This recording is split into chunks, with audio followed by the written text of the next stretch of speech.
Bueno, ya, doctor, sí se escucha. Buen día, doctor, sí se escucha. Bien, todo perfecto entonces.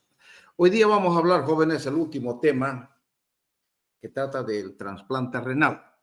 Bueno, otra vez aquí volvemos a mi campo, porque insuficiencia cardíaca, insuficiencia renal, síndrome nefrótico, no es mi campo, entonces uno se siente medio incómodo con esas cosas. De todas maneras, volvemos a mi campo.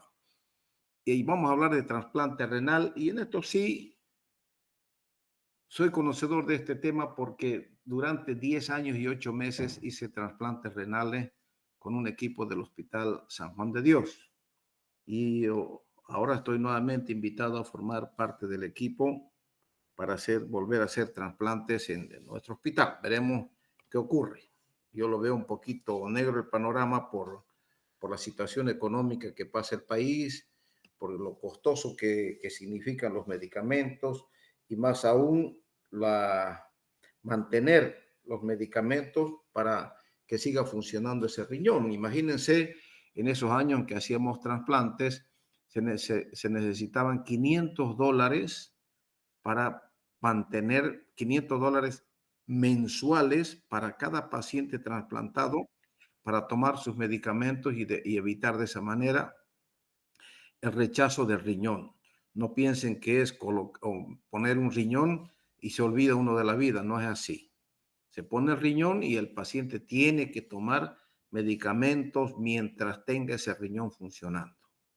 Un riñón más o menos dura entre 12 a 14 años, pero en medicina nada 2 más 2 es 4.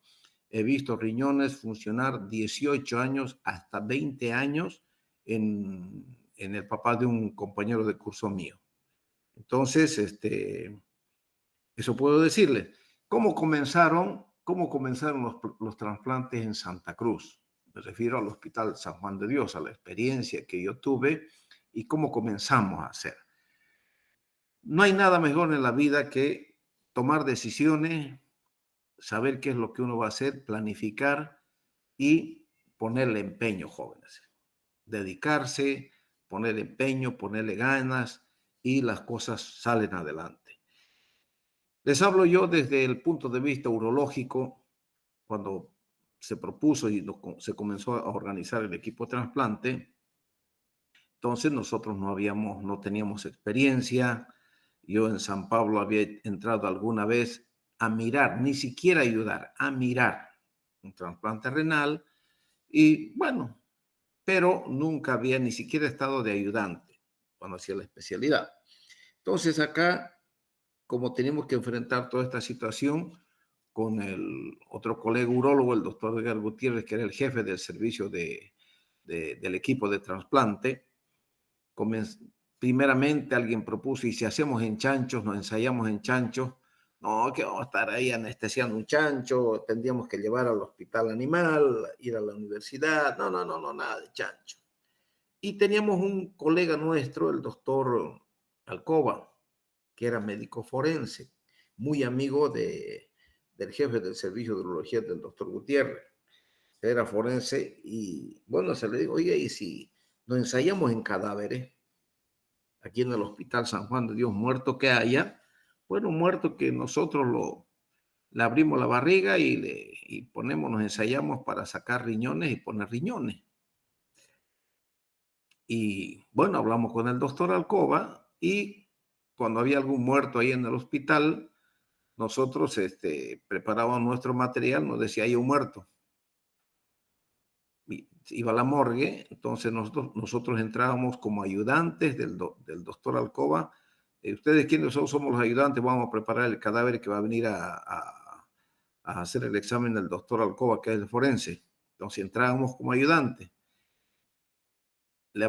Hacíamos una incisión desde el apéndice sifoides hasta abajo, hasta la sínfisis del pubis, sacábamos un riñón. Siempre los riñones para colocarse siempre va cruzado. Me refiero a que el riñón derecho se saca de la fosa lumbar del lado derecho y va hacia la fosa ilíaca izquierda. Y el riñón izquierdo va a la fosa ilíaca derecha. Siempre va cruzado. Y bueno, sacábamos un riñón, poníamos un riñón, hacíamos las anastomosis, hacíamos los implantes ureterales y bueno, y del otro lado también lo mismo. Cuando ya los familiares afuera estaban, salíamos nosotros y le decíamos al de la morgue, ya está el cadáver está listo para que venga el doctor Alcoba. Ya se le hablaba al doctor, venía el doctor Alcoba, hacía su examen forense, en fin, pero ya nosotros nos habíamos ensayado, ¿no? Eso fue por lo menos unas 5 veces. Y jóvenes no le digo que es una cosa bonita, no, no es bonito, ¿no? Pero por la ciencia, por ensayar nos valía la pena el sacrificio, pero no es nada bonito. ¿Por qué? Porque nos tocaban cadáveres que ya estaban, que no eran nuevitos, y entrábamos y hay una degradación del tejido celular subcutáneo, jóvenes, que es como si ustedes echaran aceite, se les chorreara el aceite en las manos, y así cuando abríamos comenzaba a escurrir. ¿Qué cosa fea? Bueno, entonces, pero nos ensayamos y bueno, de esa manera comenzamos a practicar en cadáveres haciendo trasplantes renales. Por supuesto, cada uno tenía que estudiar las técnicas, las complicaciones, en qué consistía el trasplante, qué se debía hacer, en fin, todo lo concerniente a la cirugía urológica en el trasplante. Y teníamos un excelente nefrólogo, el doctor Raúl Bocángel, y teníamos varios cirujanos, un cirujano general. Uno de ellos era el doctor Marcelo Cuellar, que ahora está en el Hospital San Juan de Dios, y el doctor Virués, Erwin Virués, que era el cirujano general que nos acompañaba a los dos urólogos. Por supuesto que éramos mucho más jóvenes, ¿no? Y habían 2 anestesiólogos. Ese era el equipo, porque un equipo, nosotros sacábamos el riñón, inmediatamente entregábamos el riñón al equipo receptor, que era un excelente cirujano vascular, el doctor Fernando Bello, que trabajaba juntamente con el doctor Marcelo Cuellar. Ellos recibían el riñón y ellos hacían el implante vascular, se encargaban de anastomosar la arteria y la vena. Terminaba de hacer su anastomosis, entonces nosotros prácticamente entrábamos los urólogos, hasta eso cerrábamos el paciente que estábamos operando, y luego hacíamos el implante ureteral en la vejiga del paciente del receptor. Ese era nuestro trabajo. Ahora, las mayores complicaciones en todo trasplante renal son cabalmente las que se refieren al campo urológico. ¿Por qué? Porque hay que tomar en cuenta que son pacientes inmunodeprimidos, jóvenes. Son pacientes inmunodeprimidos y lógicamente la fístula vesicocutánea es muy frecuente, pero comenzamos a lidiar, comenzamos a pelearla hasta que comenzamos a utilizar el uréter del mismo paciente. ¿Qué quiere? Me explico mejor. Primeramente hacíamos el implante ureteral en vejiga y si se nos fistulizaba, inmediatamente teníamos el uréter del mismo paciente. ¿Me están entendiendo? Entonces, que está cerquín ahí, por cerca de la fosa ilíaca, ya sea derecha o izquierda, lo ubicábamos al uréter y hacíamos una anastomosis término terminal de uréter del riñón del paciente donante al uréter del paciente receptor. O sea, lo anastomosábamos al uréter y ya no necesitábamos hacer el implante ureteral abajo en vejiga. ¿Por qué? Porque ya usábamos el uréter natural mismo que tenía el paciente. ¿Me están entendiendo? Entonces, de esa manera comenzamos a solucionar nuestros problemas y bueno, hasta que salimos adelante, ¿no? Entonces dijimos, bueno, vamos a hacer los 6 primeros trasplantes, los vamos a hacer gratuitos, nos vamos a ensayar y vamos a ver qué ocurre, cómo nos desempeñamos. Hablamos al laboratorio Suna y en el laboratorio Suna con la doctora, ¿cómo apellida esta doctora? Con la doctora, bueno, ella fue la que le dijimos que se especialice, que haga cursos, que vea para hacer el cross-match, o sea, para ver la inmunocompetencia de los pacientes para recibir o no recibir un riñón.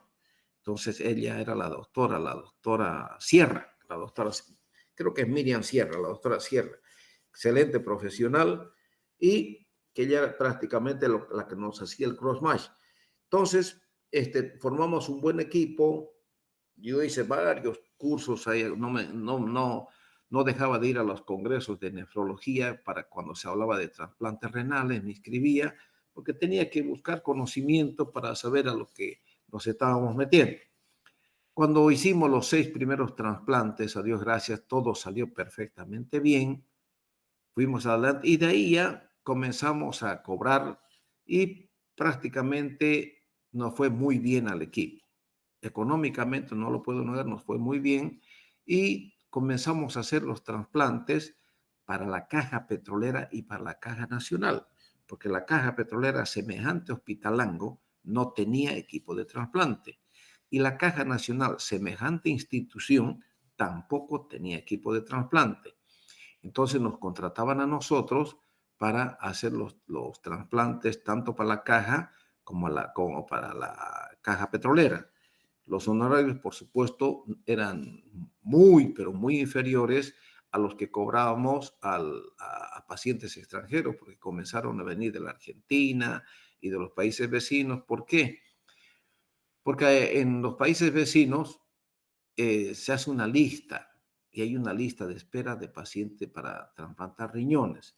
En cambio acá ellos traían su donante, pagaban y ya nomás hacía el trasplante y se iban trasplantados. ¿Entienden? Hasta que hubo una serie de problemas, en fin, es largo que contar y en este campo no quiero prácticamente inmiscuirlos a ustedes. De todas maneras, el éxito a veces molesta a mucha gente y ahí surgieron una serie de problemas, acusaciones, que será verdad, será mentira. En algo tal vez había cierto de verdad, pero prácticamente a todos los equipos nos llevaron a la justicia porque decíamos que hacíamos tráfico de órganos. Y no era así. De que tal vez había algo de verdad, claro. ¿Por qué? Por ejemplo, yo morenito, ustedes me conocen, Guatoquito, morenito, Collita, venido allá del interior, no voy a traer pues a mi donante así el chocango, no decir este es mi primo que me está donando, no. Entonces a veces aparecían unos gauchos, así unos gringotes altos y venían con su morenito ahí para darle el riñón, para que le dé el riñón. Y bueno, entonces algo raro ocurría, pero nosotros no nos inmiscuíamos en ese campo. Hasta que después nos enteramos de que sí había cierto tipo de negocios, o sea, la compra de riñón, o sea, el enfermo, el que se iba a trasplantar, pagaba hasta $6,000 a un paciente que le done su riñón. Por eso es que nos llamaba la atención. Se comenzaron a aparecer unos letreros ahí en el hospital, vendo riñón, y ponían teléfono. Entonces, comenzamos a charlar, a interrogarnos entre nosotros. Oye, ¿será verdad que están vendiendo riñones? Había otros equipos de trasplante aquí en Santa Cruz también. Entonces, jóvenes, con eso que les cuento, basta para ustedes. Y hay uno que se está proponiendo a presidente de la nación, dizque, un abogado que fue el que en esos tiempos nos extorsionó a todos los médicos, pues no a todos los del equipo. Y bueno, de esa manera nos libramos de esa acusación que había en fin, una serie de problemas. Pero en Bolivia nada se puede hacer limpio, una cosa clara, transparente. Entonces se organizó, entonces ya comenzamos a relacionarnos con el CEDES. El CEDES tenía que autorizar los trasplantes renales. Bueno, también por allá entonces había que pagarles a los del CEDES para que autoricen. No, en fin, era siempre todo lo cochino siempre existe, jóvenes, aquí en Bolivia, ¿me entienden? Y por eso fue que se deshizo el equipo de trasplante, nuestro nefrólogo dejó de trabajar en el hospital y prácticamente se dedicó a hacer otra cosa. Ya no encontramos un nefrólogo de los quilates del peso que tenía este colega, un excelente nefrólogo. ¿Por qué? Porque la envidia, las cochinadas, las acusaciones de tanta gente mala que nosotros que lo conocemos, la verdad que Santa Cruz y Bolivia perdió un excelente profesional porque él se dedicó a otra cosa y ahora le va excelente en lo que está haciendo. Entonces, por eso es que yo a ustedes les aconsejo, jóvenes, a los que les guste la medicina interna, a los que les guste la clínica, dedíquense a nefrología. Dedíquense, sean nefrólogos, pero con una especialidad en trasplante. Hay muy poco profesional preparado, instruido para realizar trasplantes. Hay poco. Cualquiera dice que, bueno, yo soy nefrólogo, he hecho mi especialidad, tengo mis máquinas de diálisis, también he hecho trasplantes, seguro, pues, coche. Hay que hacer un curso especial exclusivamente de trasplantes de órganos y tejidos. Es una subespecialidad donde sale muy, pero muy bien preparado. Mi colega hizo en la Argentina y prácticamente conocía al dedillo y el tipo de la película era él, porque él manejaba prácticamente al paciente trasplantado y un excelente clínico. Nosotros éramos la parte operativa. Digamos, yo sacaba un riñón y otra vez ponía a hacer el implante ureteral y ahí terminaba mi trabajo. Hacía mi trabajo quirúrgico. Pero la esencia, la esencia del cuidado riguroso y del cuidado más que todo delicado y minucioso del paciente que recibía el riñón, lo hacía el nefrólogo. Excelente. Entonces, jóvenes, no es que yo soy nefrólogo, sí, también he pasado, he visto trasplantes. No, señor. Hay que hacer un buen curso de trasplantes y van a ver, jóvenes, cómo el mundo se les abre. Se les abre, ¿por qué? Porque se necesitan profesionales de calidad. Bueno, dicho esto, jóvenes, vamos a hablar de trasplantes. Cualquier cosa que ustedes quieran preguntar, me interrumpen y preguntan. ¿De acuerdo? Es una terapia de reemplazo renal que involucra de un riñón de donante vivo o fallecido.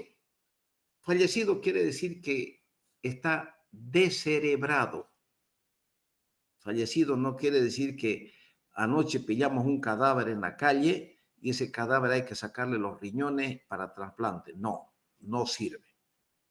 Fallecido significa que el paciente por algún motivo está descerebrado, está entubado y está recibiendo la oxigenación correspondiente tanto a los riñones como a todos los otros órganos, pero está descerebrado. ¿Y qué se requiere para esto? Son 3 neurocirujanos que tienen que hacer una certificación, porque esas son las normas, 3 neurocirujanos donde tienen que certificar que el paciente está en muerte cerebral. Muerte cerebral o corazón batiente, que se llama. Quiere decir que el corazón está funcionando, pero hay una muerte cerebral. Entonces, ese paciente es el ideal para trasplante. Entonces, se le hace todos los estudios necesarios, se saca un ganglio del paciente, se hace el cross-match y se dice, bueno, este paciente, estos riñones sirve para Pedro y para Mario. ¿Por qué? Porque prácticamente se asemeja, de acuerdo al cross-match de los pacientes, con los riñones de este paciente, de este donante. Entonces nosotros hacíamos el rescate de órgano que se llama, donde sacábamos los riñones al paciente y prácticamente sacábamos los 2 riñones y el anestesiólogo cerraba el tubo de oxígeno y prácticamente el paciente ahí directamente ya no estaba en terapia, se iba al cementerio. Una situación para mí, la primera vez que hice esto, una experiencia muy triste. Era un muchacho joven de 18, 19 años, hijo de un diplomático del Ecuador, que estudiaba aquí en Santa Cruz, el bachillerato, enamoraba con una cruceña y la pelada le engañó y bueno, entonces de bronca, de rabia, se pegó un tiro. Hijo único. Entonces, donde el papá y la mamá no quisieron que se entierre como muerto, entonces quisieron que ellos, que prácticamente una parte de su hijo viva y dé vida a otras personas. Entonces donaron los 2 riñones. Y ahí fue que me tocó a mí hacer el rescate de esos 2 riñones. Fui, saqué jóvenes y yo tenía mis 3 hijos, más o menos estaban por la misma edad. Y cuando les saqué, bueno, y ahora, porque sacábamos en bloque, imagínense la aorta y la cava por encima del riñón y por debajo del riñón, teníamos que clampear la aorta y la cava, cortábamos y previamente los ureteres y luego se clampeaba la cava, la aorta, inmediatamente se le entregaba al nefrólogo para que haga la limpia y saque toda la sangre que quedaba en los riñones y prácticamente se cortaba la irrigación, la sangre ya no pasaba a la parte inferior del cuerpo del paciente. Para arriba el corazón seguía funcionando con el oxígeno que venía del tubo de oxígeno, ¿no es cierto? Y el anestesiólogo, y ahora hay que cerrar pues, el oxígeno. Cerramos y yo vi cómo cambiaba la cara, la facies del paciente. Y eso se me quedó grabado hasta lo más profundo. Y tuve que ir a confesarme, yo soy muy católico, tuve que ir a confesarme con un cura. ¿Por qué? Porque tenía ese cargo de conciencia, tenía ese temor y que yo era el causante, y ya uno va pensando en muchas cosas, ¿no es cierto? Entonces, pero la vida está llena de experiencias y la experiencia te enriquece como persona. Fue el primero que saqué, después ya comencé a sacar otro tipo de órganos, a hacer rescate de riñones a varios pacientes, imagínense en los 10 años y 8 meses que hicimos. Entonces, el paciente no es fallecido, pero está descerebrado, pero corazón batiente, está con oxígeno, recibiendo oxígeno. Se ha convertido en el tratamiento de elección para la mayoría de los pacientes con enfermedad renal en etapa final. Consiste en la colocación de un riñón sano proveniente de otra persona en la parte baja del abdomen. Ya les dije, el riñón trasplantado generalmente funciona inmediatamente y se realiza todas las funciones del riñón normal. Algunos pacientes reciben un trasplante renal después de empezar con diálisis, mientras que otros reciben el trasplante sin nunca haberse sometido a la diálisis. Es interesante, jóvenes, ¿por qué? Porque el paciente que vive con diálisis tiene una serie de limitaciones. Esa no es vida, jóvenes, depender de una máquina.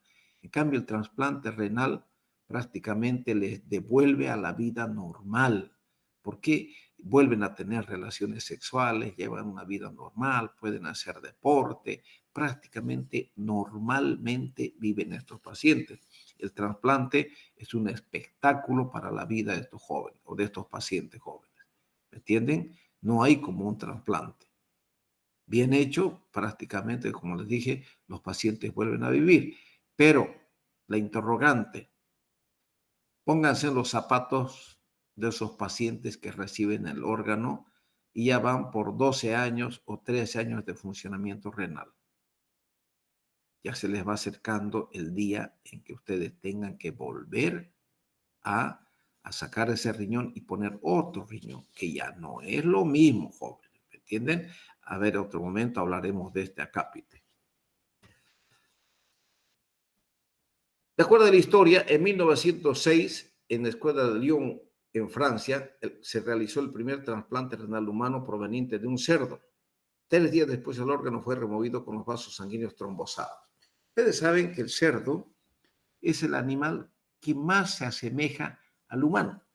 Es más, dicen, yo leí eso en un artículo, que Aristóteles Onassis, cuando era joven, cuando era muchacho, había vivido un tiempo gracias al hígado de un cerdo. Aristóteles Onassis era un griego,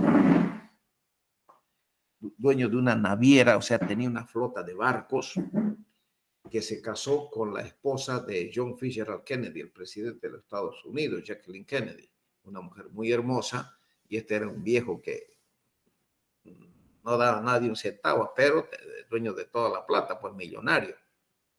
Y Jacqueline se casó con él. Entonces, él dicen que vivió un tiempo con un cerdo, con el hígado de un cerdo, porque tenía insuficiencia hepática, hasta que le hicieron el trasplante de hígado de un donante, y con eso él volvió a la vida, porque tenía tantos millones que prácticamente hacía lo que quería, ¿no es cierto? Pero de todas formas, eso les cuento por qué el cerdo se parece tanto, por qué del cerdo le hicieron trasplante renal, ¿no es cierto? En 1954, Poe Murria logra el primer trasplante renal exitoso y duradero entre hermanos gemelos univitelinos. Ustedes saben que para trasplante no hay cosa mejor que un hermano done un riñón a su hermano o a su padre. Esos riñones son los que mejor funcionan, jóvenes, ¿no?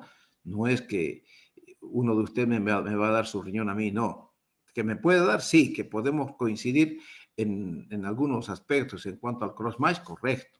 Pero el mejor riñón para mí va a ser uno de mi hermano o de mi hermana. ¿Me están entendiendo? En 1957, en la Argentina, el profesor Alfredo Lanari realiza el primer trasplante renal en el Instituto de Investigaciones Médicas dependiente de la Universidad de Buenos Aires. En este mismo año se crea el primer banco de tejido a través de la ley 17041-57. En 1958, Jean Dussel escribió el complejo mayor de la histocompatibilidad, el cual actualmente se denomina HLA, Human Leukocyte Antigen, o sea, antígeno leucocitario, ¿no es cierto? Grupo de proteínas que está localizado en el brazo corto del cromosoma 6. Gracias a esto, prácticamente, conociendo esto, es que los trasplantes funcionan al 100%. En cuanto a la inmunología, fíjense, el trasplante del mismo riñón, o sea, yo, por cualquier motivo, paciente monorreno, hay algún problema con el ureter de este mismo paciente, yo puedo sacar el riñón y ponerlo acá en la fosa renal izquierda del mismo paciente, su mismo riñón. Eso es un trasplante, se llama autólogo. Si viene de hermano a hermana, es singénico, o entre hermanos es singénico. Alogénico, cuando no es emparentado, uno de ustedes me dona su riñón, es alogénico. Y cuando viene de distinta especie, se llama xenotrasplante. Clasificación de trasplante. Tenemos el autotrasplante, el isotrasplante, el allotrasplante y el heterotrasplante. El autotrasplante es del mismo individuo, el isotrasplante genéticamente idénticos, el allotrasplante genéticamente diferentes y el heterotrasplante viene de diferente. Esta es la clasificación de los trasplantes, que tienen que saberlo, por supuesto. Las indicaciones. Tiene que ser en un paciente con una enfermedad crónica renal avanzada, sin importar la causa primaria, o un descenso grave del filtrado glomerular. Es muy prevalente en otras enfermedades crónicas, enfermedades cardiovascular, hipertensión arterial, diabetes mellitus, obesidad y enfermedades oncológicas. Las contraindicaciones del trasplante renal. Estos jóvenes, anótense, lean y apréndanselo. Paciente con HIV positivo, absoluta. ¿Cómo voy a poner un paciente con SIDA, no es cierto, un trasplante? No se puede. Una enfermedad tumoral maligna con corta vida de expectativa, tampoco no puedo poner hacer un trasplante. Una enfermedad crónica con expectativa de vida inferior a 1 año, tampoco puedo hacer trasplante. Enfermedad psiquiátrica no controlada, ustedes a un loquito de eso agresivo le van a poner un riñón, no. Y abuso de sustancias tóxicas. Ustedes ven ahí en los canales tanto drogadicto. Imagínense a un paciente drogadicto, ¿le van a poner un riñón? Por supuesto que no, ¿no es cierto? Primeramente tiene que dejar la droga. Y las relativas son la edad del paciente, enfermedad cardiovascular, enfermedad cerebrovascular, enfermedades infecciosas, tumores, en fin. Todas estas son las contraindicaciones relativas. Estas son las absolutas y estas son las relativas.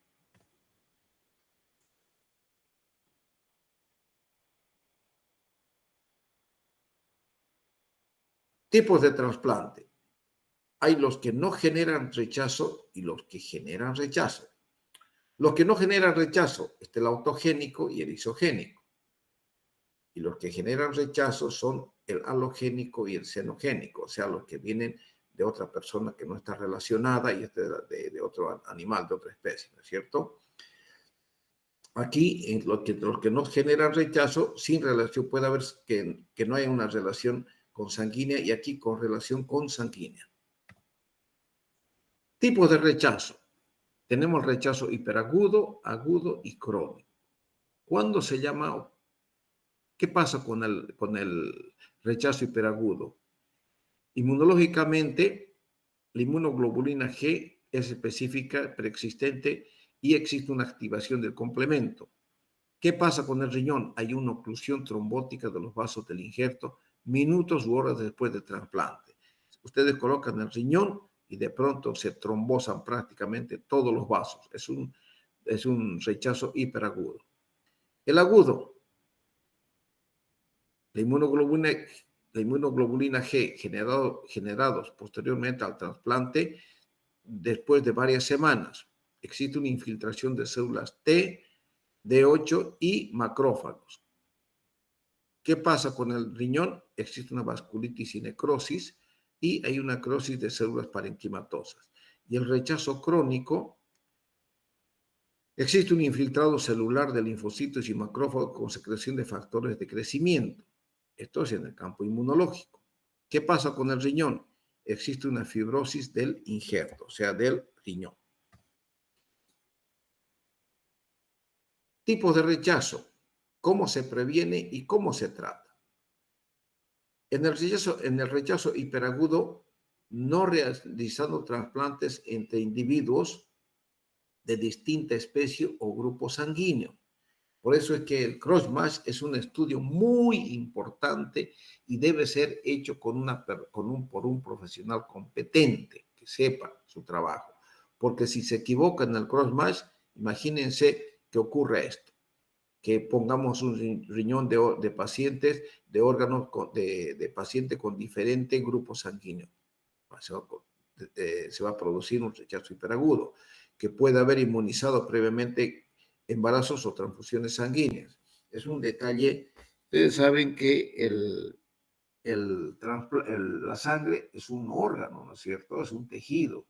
Por lo tanto, no se puede hacer no se puede hacer transfusiones previamente a los trasplantes. Entonces hay que tener mucho cuidado en este aspecto. Los nefrólogos prácticamente saben hacer este trabajo a la perfección. El tratamiento no responde a ningún tratamiento. Si hay un rechazo hiperagudo, prácticamente se pierde el riñón. En el agudo, se previene eligiendo donantes y receptores histocompatibles y eliminando el injerto de los anticuerpos del donante. El tratamiento se utiliza inmunosupresor con alta dosis de esteroides. Y en el crónico, se previene con una buena elección de donantes y receptores histocompatibles. El tratamiento, los inmunosupresores con alta dosis de esteroides, anticuerpos, antilinfocitos T, inmunosupresor triple con ciclosporina, azathioprina y corticoides. Esto prácticamente es la base del tratamiento para evitar el rechazo. Pero no, la verdad que no me acuerdo. Ha salido una inyección. Yo solamente sabía el costo. Valía como 1.800, casi 2.000 bolivianos y después costó un poquito más cada ampolla para evitar el rechazo, que hacía mejor trabajo que estos tres tipos de medicamentos, que la ciclosporina, la azathioprina y los corticoides, ¿no? Entonces, se utilizaba esa ampolla y prácticamente el paciente recibió un excelente tratamiento y se lo sacaba adelante al paciente hasta que pasaba el proceso agudo, proceso grave, y recién entonces el paciente se quedaba tomando estos tres medicamentos. Eso lo sé porque yo lo veía que así los manejaba el nefrólogo. No piensen que yo manejaba este tipo de medicamentos. No, esto corresponde a la parte nefrológica. La cirugía de trasplante renal tiene la característica particular de que se desarrolla en tres etapas bien diferenciadas, en ámbitos y circunstancias diferentes y en el caso del riñón, en particular por diferentes equipos quirúrgicos. Las etapas son la ablación, o sea, el retiro del riñón, la cirugía de banco, la cirugía de banco donde prácticamente se corrigen las alteraciones vasculares. ¿Qué quiere decir? Normalmente, cuando existen dos arterias, también hay dos venas. Entonces, nosotros sacamos el riñón, hacemos la nefrectomía, entregamos el riñón al nefrólogo y él tiene una serie de líquidos que entran por la arteria para sacar toda la sangre que tiene el riñón. Entonces esa sangre sale por la vena del paciente, ¿me entienden? Sale, se limpia, utiliza un suero, entra y sale hasta que prácticamente sale claringo. Ahí, como ya no tiene sangre, no tiene ningún tipo de glóbulo rojo en el riñón, entonces se le entrega al cirujano vascular para que él haga la corrección. Si son dos arterias, hace en caño de escopeta y vuelve una sola arteria. Si hay dos venas, generalmente si hay dos arterias, hay dos venas. Entonces, de dos, él hace una para que le facilite la implantación del riñón, o sea, la anastomosis vascular. ¿Están entendiendo, no es cierto? La ablación renal es la obtención de un órgano proveniente de un donante en condiciones tales que permite su posterior implante en el receptor. O sea, nosotros tenemos que tener mucho cuidado de dejar un buen margen de vena. Por ejemplo, en el lado derecho, la vena es mucho más corta que en el lado izquierdo. Por eso es que mucho más fácil, mucho más sencillo es sacar un riñón izquierdo que sacar un riñón derecho. Esto por su ubicación. Si ustedes se fijan un poquito en la anatomía y cómo están ubicados el riñón y la aorta y la cava, se van a dar cuenta, ¿no? Esto se puede realizar en un donante vivo, en un donante cadavérico en estado de muerte encefálica, es decir, a corazón batiente, lo que les decía. La muerte tiene que estar descerebrado, pero intubado, recibiendo oxígeno y con el corazón funcionando. La cirugía de banco. En este tiempo se intenta optimizar el órgano a ser implantado, corrigiendo aspectos anatómicos que pueden ser desfavorables. Decía las arterias múltiples, o sea, de dos se hace una. Pero cuando un riñón tiene tres arterias, mejor no sacar. ¿Para qué ustedes van a sacar un órgano que no le va a servir al receptor, ¿no es cierto? Corregir tres arterias, hacer una ya es más complicado. Como así también lesiones que podrían haberse producido durante la ablación, desgarros o lesiones vasculares. Asimismo, se desgrasará el riñón para minimizar el tejido a implantar y se controlará ocluyendo los linfáticos perivasculares que reducirán la posibilidad de linfocele por quirúrgico. ¿Qué quiere decir esto? Cuando nosotros sacamos el riñón al hacer ya la nefrectomía, tenemos sumo cuidado en sacar toda la grasa perirrenal sin lesionar la cápsula renal. No tenemos que lesionar. Por eso vamos despacito, vamos, como vulgarmente decimos, pelándolo al riñón, pero manteniendo la cápsula renal y sacando todo el tejido adiposo, toda la grasita que rodea al riñón. Entonces, cuando hacemos del lado izquierdo, hacemos una costotomía. ¿Qué es la costotomía? Sacar un pedazo de costilla, porque ustedes saben que el riñón izquierdo siempre está más alto que el riñón derecho, esto al hígado. Entonces, cuando sacamos un riñón derecho, no hay necesidad de hacer costotomía, no sacamos un pedazo de costilla. Pero cuando hacemos un riñón izquierdo para trasplante renal, sí hacemos costotomía. Para trasplante, una nefrectomía para trasplante. Pero para cualquier nefrectomía, por un tumor, por cualquier situación, hacemos una nefrectomía del lado izquierdo, no necesitamos hacer costotomía, no necesitamos sacar nosotros la costilla, ¿ya? En el caso del órgano proveniente de un donante vivo, es muy importante la rápida perfusión con solución de preservación fría para lograr un buen lavado y enfriamiento. Es lo que les digo. El nefrólogo ya tiene preparados sus catéteres, con unos aparatitos de plástico lo coloca en la arteria y eso está conectado a un equipo de suero que está conectado a un líquido especial, con lo cual él mete al riñón y tiene que salir por la vena renal para sacar toda la sangre. Las maniobras más frecuentes en la cirugía de banco consisten en unificar en un único ostium la frecuente vascularización múltiple del riñón, o sea, en un 30%, ¿no? Se da esta situación. En el caso del riñón derecho, la prolongación de la vena renal con el parche de vena cava superior, o sea, cuando la vena es muy corta, entonces el vascular utiliza un pedazo de la vena cava superior y prácticamente para que sea anastomoso, o si ve que es muy corta, entonces en el momento de la nefrectomía se le llama al vascular y él saca con un pedazo de cava. Manejan tan bien los vasculares, eso ya nosotros los urólogos no entramos en las. ¿Podemos sacar la nefrectomía? Sí, pero cuando se saca un pedazo de cava, nosotros entregamos, lo preparamos todo debidamente al riñón y en el momento de la extirpación del riñón, el cirujano vascular clampea la cava y saca con un pedazo de cava y él sutura la vena cava para evitar un posterior sangrado. Vasculares hacen maravillas con sus manos jóvenes también, ¿no? En el implante, con el paciente bajo anestesia general, excepcionalmente puede utilizarse la raquida, generalmente no, y con el órgano en condiciones de ser implantado se procede a realizar el trasplante que incluye 3 etapas: el abordaje, el tiempo vascular y el tiempo urológico. El abordaje. Desde los años 80 se convino en un congreso internacional que el primer trasplante se pondría en la fosa ilíaca derecha. El abordaje es estrictamente extraperitoneal, permitiendo la disección de los vasos ilíacos externos, la vejiga y, de ser necesario, el uréter propio sobre el cruce del ilíaca. Es lo que les decía. Nosotros no utilizamos de inicio el uréter propio del paciente. Fue después que ya nosotros veíamos que las fístulas eran frecuentes, entonces comenzamos a utilizar el uréter del propio paciente. Y ya cuando utilizamos y utilizábamos con el doble J prácticamente nos facilitó también mucho el trabajo en cuanto se refiere a la parte urológica para evitar las fístulas. Existe la posibilidad de colocar un riñón en posición intraperitoneal. Fíjense, esta es la incisión que se realiza para hacer el implante del órgano. Ahí está. Fíjense, aquí tenemos la arteria ilíaca externa,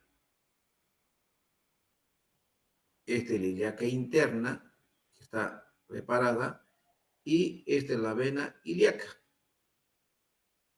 Entonces, es importante para el trasplante identificar estos vasos.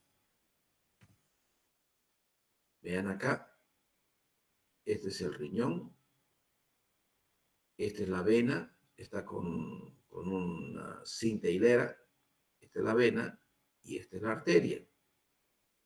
Y aquí está el riñón, ¿cierto? Entonces aquí va a ser la anastomosis, van a ver. Así tiene que quedar el riñón, prácticamente la cápsula, este es el ureter. ¿Por qué nosotros dejamos tejido adiposo acá? ¿Por qué? Porque por acá, a través de esta grasita, de este tejido adiposo, está localizada su arteria, su vena y la irrigación para salvaguardar la buena irrigación de este ureter.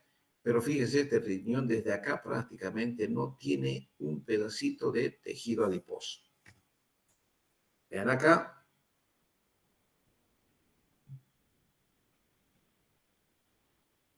Esta pinza está agarrando la fosa ilíaca que está abierta acá, ¿no es cierto? Prácticamente ustedes no lo van a poder. Pero aquí, fíjense, esta es la arteria, por acá está la vena. Ahorita van a ver un poquito más detallado.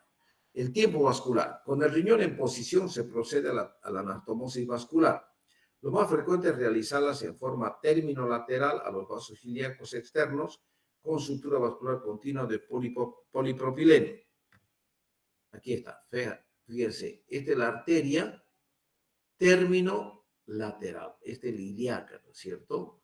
Este es el ilíaca, entonces está haciendo la anastomosis de la arteria término lateral. Entonces va a la pared lateral interna de la ilíaca, se anastomosa la arteria. Solo se utilizarán puntos separados en el caso que sea un riñón pediátrico. En niños nunca se debe hacer sutura continua. ¿Por qué? Porque porque una sutura continua impide la posibilidad de crecimiento de las bocas anastomósicas. Entonces, tiene que ser puntos separados. Se comienza por la anastomosis venosa en la posición más cómoda para la vena, sin tensión ni acudadoras, ya que es el vaso más terrible o más factible de ocluirse por la debilidad de sus paredes. Vean acá, fíjense la vena. Esta es la vena que está anastomosada a la vena ilíaca interna. Y esta es la arteria que está anastomosada a la arteria ilíaca interna, ¿cierto? Fíjense. Y aquí está el ureter, este es el riñón que ya prácticamente, fíjense el color, ya está abierto, está desclampeado, ya la sangre está entrando al riñón por la arteria y está saliendo por la vena. Ya el riñón ha cambiado su color, fíjense, ha mejorado y se pone más turgente y aquí está el ureter que nosotros tenemos que implantar. El tiempo urológico. La derivación del uréter a la vejiga se realiza por distintas técnicas, fundamentalmente según las características de la vejiga del receptor. Clásicamente se describen para este tiempo diversas técnicas. Extravesicales, donde no se abre la vejiga, e intravesicales, donde implican una cistotomía. Nosotros siempre hacemos en todas las que hicimos los trasplantes la extravesical. Asimismo, se puede recurrir al uréter del receptor para confeccionar una ureteroanastomosis.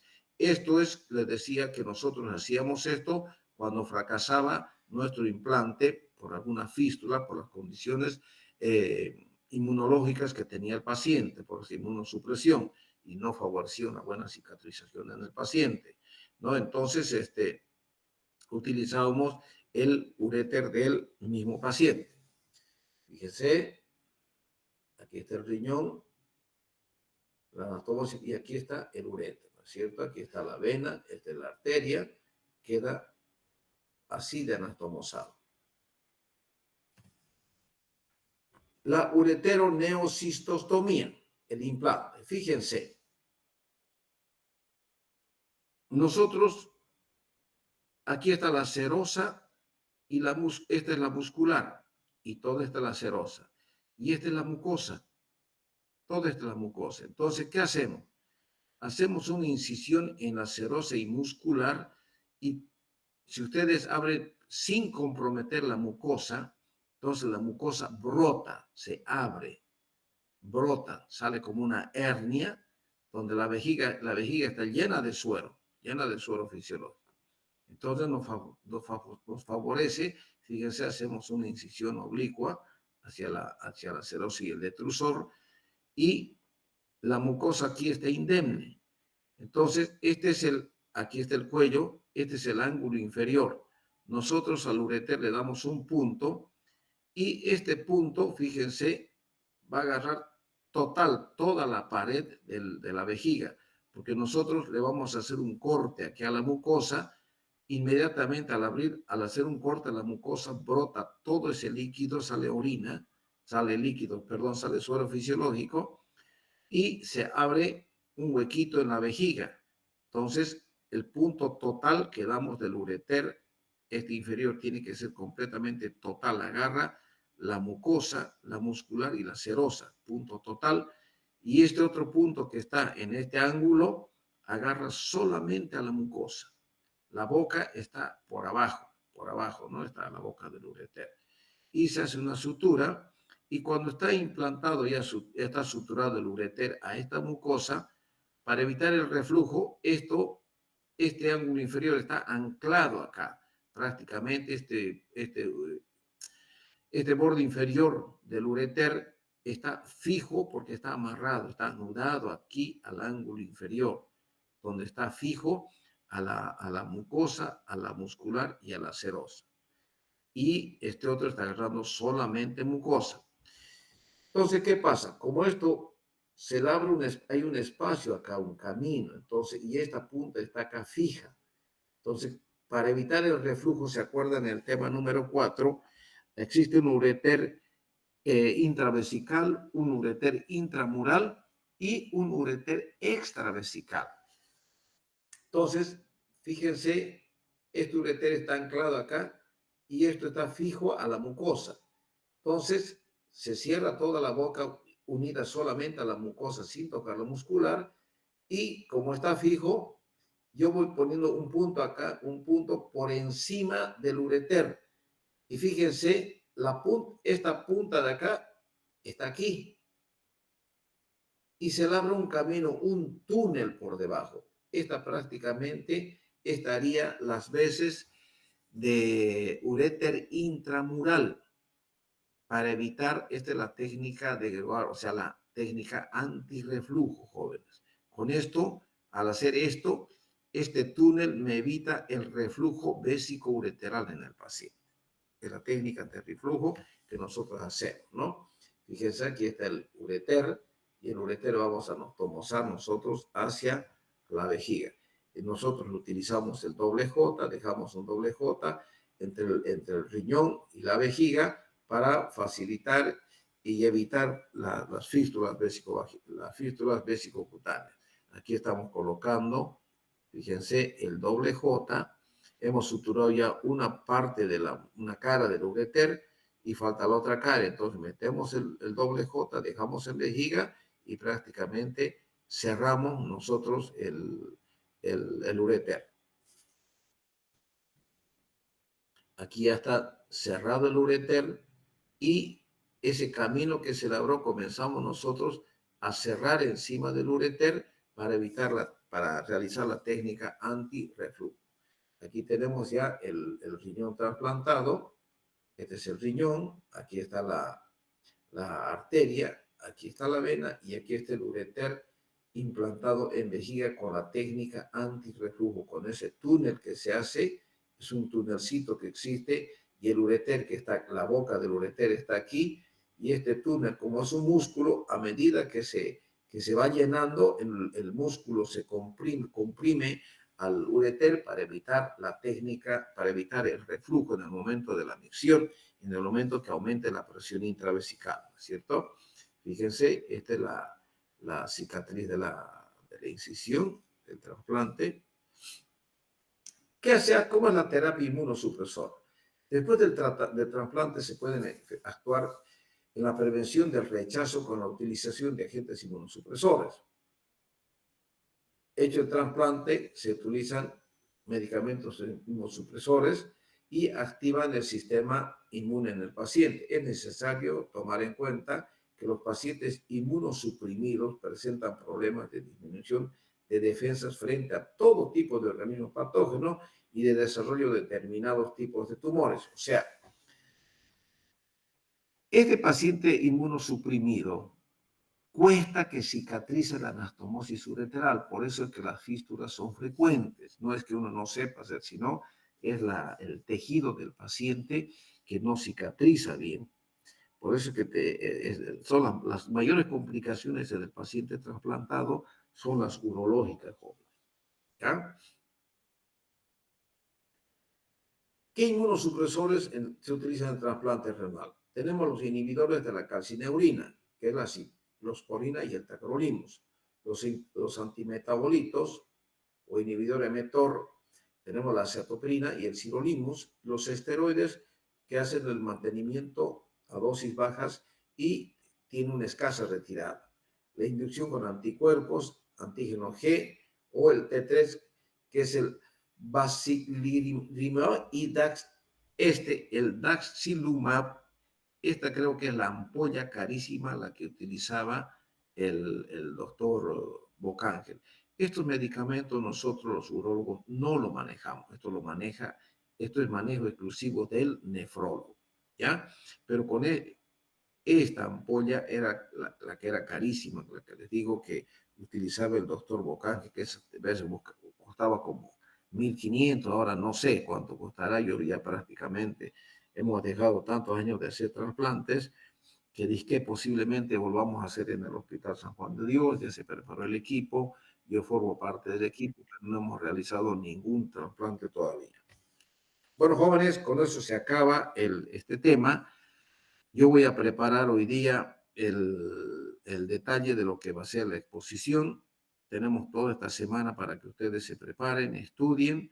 Y yo me voy a poner en contacto con su compañero. Cualquier cosa ustedes me pueden escribir o cualquier cosa, ustedes saben que me encuentran en el Hospital San Juan de Dios para cualquier pregunta.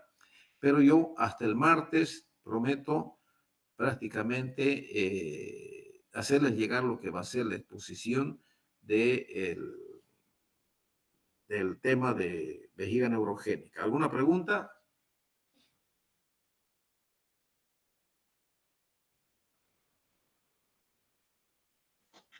No, doctor. Bien, Entonces, que les vaya bien, Dios les bendiga, buen fin de semana, jóvenes. Estudien para el examen. Dígame. Las prácticas se suspenden desde el lunes. Mire, el lunes yo tengo, podemos hacer práctica esta semana, si ustedes quieren, con todo gusto, porque yo esta semana todos los días estoy en el hospital, pues, ¿me entienden? Entonces, lo correcto es que deberíamos seguir pasando práctica para que ustedes se beneficien de los pacientes, ¿no? Con la salvedad de que el día lunes para mí es un poquito medio pesado porque tengo consulta. Y la consulta prácticamente, o sea, sería del grupo del lunes, que me aguarden un poquito, pero yo voy a indicar a la doctora ahí que si llegan, que les indique a qué paciente a las 9:30 de la mañana, a qué paciente ustedes van a hacer la historia clínica hasta que yo termine la consulta. Terminando la consulta, ya nosotros podemos hablar de algún caso clínico que haya. Entonces, véanlo ustedes, no les obligo, pero también si quieren, con todo gusto yo puedo atenderla. ¿Está bien? Muy bien, doctor. Listo. Gracias. Hasta luego. Doctor, disculpe, con el tema ese que mi compañero le comentó de la práctica, ¿nos juntaríamos las 2 semanas o solamente los alumnos que deseen ir? No, a ver. Solo los que quieran ir, o sea, esta semana les toca a un grupo, ¿no es cierto? Tendrían que ir a la práctica los alumnos que les toca ir esta semana. Imagínense que todos quieren ir, no, pues vamos a llenar la sala y no se puede eso, ¿no es cierto? Entonces le tocaría al grupo que le toca ir esta semana. Con todo gusto nosotros, yo les puedo pasar clases prácticas. Es mi obligación. Pero me interesa, jóvenes, que estudien. ¿Por qué? Porque las notas están malas, jóvenes. Si no estudian y si no recuperan su examen o en este segundo parcial, varios se van a quedar. Entonces, por eso les estoy dando la pauta. Si quieren, vayan con todo gusto, es mi obligación. Yo voy a estar ahí y voy a salir a las 9:30, voy a buscar. Lo que no voy a hacer es, digamos, tomar represalia, decir, los voy a aplazar al que no vaya, no. Si ustedes ven y les falta tiempo para estudiar, yo prefiero que estudien, pero si quieren pasar clases, con todo gusto yo estoy ahí para los grupos de que les toca esta semana. Me dejo entender, ¿no es cierto? Sí, doctor, muchas gracias. Listo, que les vaya bien. Hasta luego. Muchas gracias, doctor.